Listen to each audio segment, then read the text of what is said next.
Good morning, everybody. This is Diggs. It's another beautiful day out here in the Pacific Northwest, and today we're going to go over all the changes and everything that's going to be going on this week in War of the Visions. We have job improvements, +6 gear. We have secondary masteries to go over. We also have the new Dark Ramuh VC. There's going to be a raid boss revival rerun. Lots is happening, so let's go ahead and dig in. We're going to go ahead and start out by going through the job changes. Now, if you guys have seen my job changes video, it kind of lists everything that's been going on, but Mont is going to be getting an upgrade, specifically Warrior Lord. Beastbreaker is going to deal greater beast killing damage. Killer Braid is going to raise own defense piercing rate for 3 turns. Jamming Edge is going to go from small to medium and lowers healing power for 3 turns. Stone Throw will lower defense piercing rate. Discipline will also raise unit attack resistance. Treatment recovers a set percentage of HP instead of like a moderate small amount. And then his passive is also going to have initial AP up on it as well, so very powerful. In addition to this, we're going to get some green mage upgrades. So Imperil's going to deal large damage now. Barfira, or all of the Fira or fire spells are going to have a significant cast time increase, and it will increase the actual resistance itself. Dispel is going to get a range of 6, which is fantastic. Deprotect is going to become area 2 with a diamond, as well as increasing the amount of defense that it's going to lower, similar to Shell. Vitalize is going to give an increase in agility increased, which is great. And then Savior's Protection is not only going to raise debuff resistance and magic attack resistance, magic attack resistance will be increased further. Now, the samurai changes are pretty awesome. As someone who likes to run O, as someone who admires Seymour and many of the other classes that have access to sub samurai, Congo's going to get an AP reduction from 36 to 28, which is crazy to me. It's going to go from 2 to 3 uses, and it's going to raise own slash attack resistance piercing rate for 3 turns, which is mad powerful.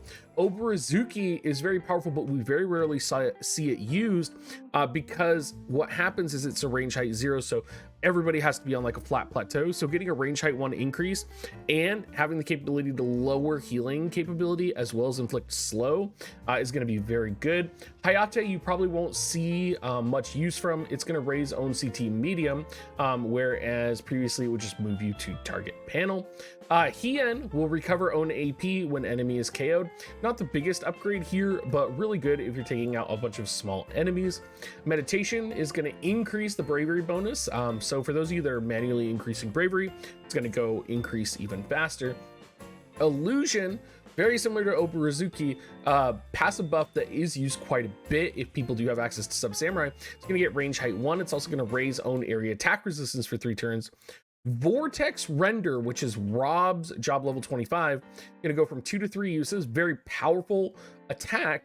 It's going to remove courage from targets within range, and critical hit rate will be increased further. Finally, we have Rune Knight, which is going to get an upgrade to Firaga Blade, which will significantly lower evasion, critical evasion before attacking if the target is going to be ice. Hazard Slash is going to get an increase from 2 to 3. It's going to remove shell from targets, and HP consumption amount will be reduced. So this will deal more damage because, of course, this is a magic-based attack because it is Rune Knight. Soaring Blade is going to deal more damage to air. Drain Evocation is going to raise slash resistance piercing rate for 3 turns now. Spell Breacher, which is Raryu's EX ability, is going to bestow Protect and Regen on himself for 3 turns. And then Howlet's ability is going to raise own spirit, piercing rate, and slash attack for 3 turns. And then it's going to deal a 2-hit damage from medium to large. So it was increased in damage as well. So Howlet is going to continue to be a little bit more powerful for those wind slashing comms. I know Howlet has been clutch for me a few times. Interestingly, Dark Odin and Dark Tetrasylphid are also getting buffs. So their party-wide unit attack resistance is being increased to fall in line at 15. I imagine that was probably a mistake, and as they were kind of checking out balancing and everything, they wanted to revisit it. Now, Raid Boss Revival is going to be coming back this week, so make sure you're grinding out to get everything that you need. Let's go ahead and hop over to WoTV though and talk about the new secondary masteries, as well as the equipment and everything else that's going to be coming this week that you need to know about. Hallet's going to be getting his secondary mastery. Now, y'all should know I'm a fan of Hallet. It's finally going to be the time that he gets the HP and the wind attack for wind allies, which is great. Spirit penetration is going to stay the same, but he's going to get an additional 20% magic, decrease AP consumption 20 for self, increase AoE resistance 30 for self when HP is less than or equal to 70%. So very good. Like those changes for Hallet. It just makes Hallet just that little bit better. He is a very powerful unit. You can use him in win slash comps when that is necessary.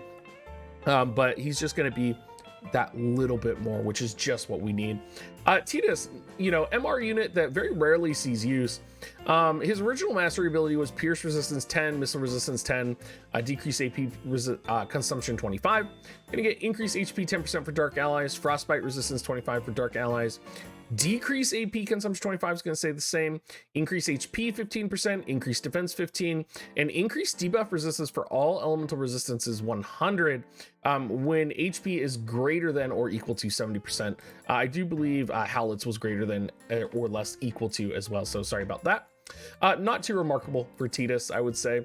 The defense will be nice, the HP will be nice, but nothing that really defines him as being significantly more powerful. Chell is actually a unit that does seem marginal use. She has agility 10%, and then activation time 250 is her standard.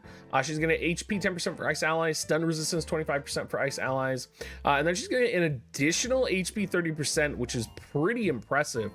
And when her HP is over 70%, she's going to have defense 15 and spirit 15. So she's going to have that survivability. She's going to be able to take a hit, which will be really good, and definitely will be really good in select quest. We do have Tower coming out this week, so we are going to be getting the Wind Ring. Pretty standard earth resistance, wind resistance. It's going to decrease poison and silence resistance.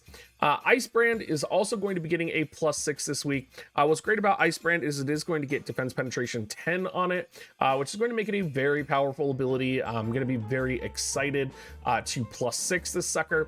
There's also going to be an Ice Brand farming event, so for those of you that don't have it yet, going to be really nice to go ahead and farm that up and get some. Dark Ramuh is going to be coming out this week. The Esper, nothing too crazy, I would say. Pretty much what you would expect. A very powerful lightning Esper, has lightning attack up, has human eater, has magic attack up, can get slash resistance. Pretty standard stuff here. The VC, again, this is one of those VCs and Espers that is absolutely going to be very powerful, but it's a VC that I'm kind of holding off on just because I feel like I can get other VCs to either fill this out, and I kind of want to save my Visior for potentially UR Shadow Links later this month. So defense 4, spirit 3, magic 184, dex 40, definitely good for the individual unit. Missile resistance 10%, spirit penetration 20, decreases evasion rate 5. Party wide is going to be increased magic 50%, slash resistance 10%, increased earth resistance 15%. Definitely going to be good to get a good party wide magic buff here, particularly for those lightning and wind units. There's a variety, particularly lightning with Helena that just came out. Although whether or not that's going to be a meta composition, you do need to also consider Skahal, who is a meta quote unquote unit over on the JP side. So you could, if you're going to be planning on going for lightning magic with like Skahal, Ibarra, and Helena, this may be a good pull for you. This may be something you want to focus on. Outside of all of this, there is just a lot of stuff going on in game. One thing I do want to point out for the Raid Boss Revival, if we do pop up here, is there is a drop list in here. There's also a list of element and weaknesses, but in particular, there's a lot of good gear you want to get, and you're going to want to get the black garb. I was talking in chat with a couple of people today, and they said that black garb +6 is going to be coming, and it's going to be really powerful.